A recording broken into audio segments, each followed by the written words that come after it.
अस्सलामुअलैकुम नाज़रीन, मैं मोहम्मद इमरान और आप देख रहे हैं यूट्यूब चैनल तालीमी दुनिया। नाज़रीन, आज का मेरा मौज़ू है उर्दू पढ़ना किस तरह सीखें और मेरा वीडियो का पार्ट नंबर 126 है। इस वीडियो के अंदर मैं आपको पढ़ाने वाला हूं उर्दू की तीसरी किताब और चैप्टर नंबर मेरा चैप्टर है निफाक का नुकसान। मतलब आपस में जो बुग़्ज़ रखते हैं, तकब्बुर रखते हैं, घमंड रखते हैं, दुश्मनी रखते हैं, उसका नुकसान क्या है, इसमें आपको पढ़ाने वाला हूँ। तो चलिए शुरू करते हैं। बिस्मिल्लाहिर्रहमानिर्रहीम। लिखा हुआ है यहाँ पे चौथी हिकायत निफाक का नुकसान। निफाक माना जो दुश्मनी आपस में रखते हैं, मतलब एक दूसरे के लिए कीना रखते हैं, बुग़्ज़ रखते हैं, घमंड रखते हैं अपने दिल के अंदर, उसका क्या नुकसान है यहाँ पे सुनाने वाला हूँ। किसी मुल्क में एक बड़ा मालदार आदमी रहता था। किसी मुल्क में एक बड़ा मालदार आदमी रहता था। जब वह मर गया तो उसके दो बेटे माल के मालिक बन गए। माल के मालिक बन गए। माल माने उसके जो भी ज़मीन जायदाद, पैसे, धन दौलत था, उसका मालिक बन गए। मगर वह न तो आपस में इत्तेफाक से रह सके, मतलब प्यार मोहब्बत से रह सके, और न बाहिमी मशूरत से, बाहिमी मतलब आपस में जो मशवरा जो होता है उस मशवरे से भी नहीं रह सके, बाहिमी मशूरत से माल तकसीम कर सके। तकसीम के माने बाँटना, मतलब मशवरे से भी माल को नहीं बाँट सके, क्योंकि जब दो हिस्से किए जाते तो उनमें से कोई न कोई कहता मेरा हिस्सा कम है। इस तरह वह माल की तकसीम से आजिज़ आ गए और आखिरकार मजबूर होकर एक तजुर्बाकार वकील के पास मशवरे के लिए गए। उसने उनका सारा हाल सुनकर यह सलाह दी कि जितनी चीज़ें तुम्हारी मिल्कियत में है उनमें से हर एक नस्फ़ मतलब आधा आधा, नस्फ़ा नस्फ़ मतलब आधा आधा कर लो।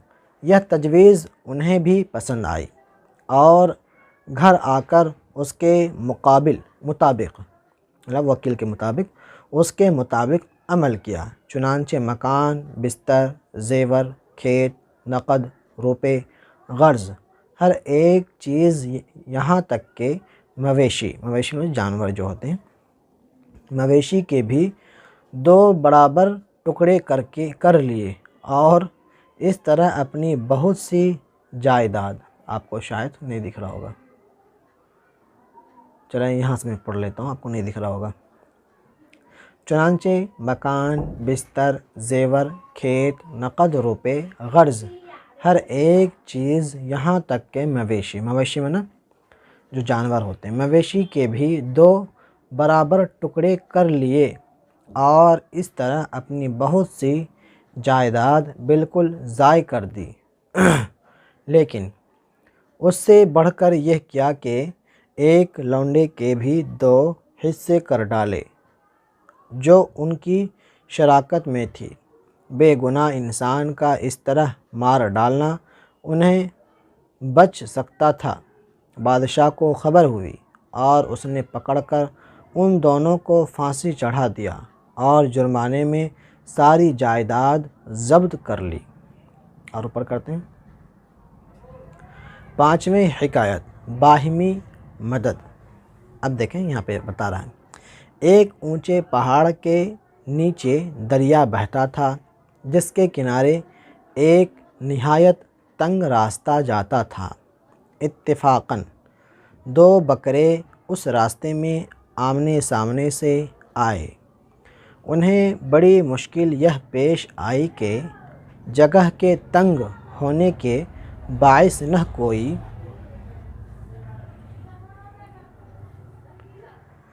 आपस में होने के लिए, यहाँ पे मिट गया है, चलिए मैं यहाँ से पढ़ लेता हूँ, न आगे गुज़र सकता था क्योंकि एक तरफ से उन्हें बुलंद पहाड़ रोकता था, दूसरी तरफ दरिया में गिर जाने का अंदेशा था।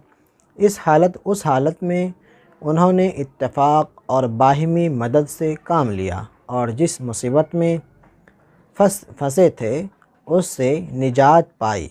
क्या क्या कि एक बकरा तो रास्ते में लेट गया और दूसरा, नरमी और आहिस्तगी से उसके ऊपर पाँव रख कर गुज़र गया।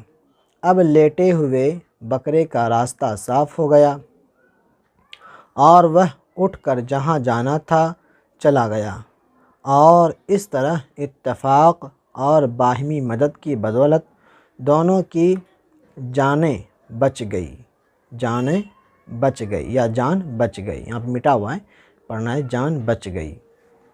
तो यहाँ तक मेरा सबक रहेगा। उम्मीद करता हूँ कोई वीडियो पसंद आई होगी। पसंद आने पर वीडियो को लाइक शेयर ज़रूर करें। मिलते हैं अगली वीडियो में। अल्लाह हाफिज़। और अपने यूट्यूब चैनल को 100 हर महीने ज़रूर पे किया करें, जो कि वीडियो के डिस्क्रिप्शन में मेरा फ़ोन पे गूगल पे दिया गया है।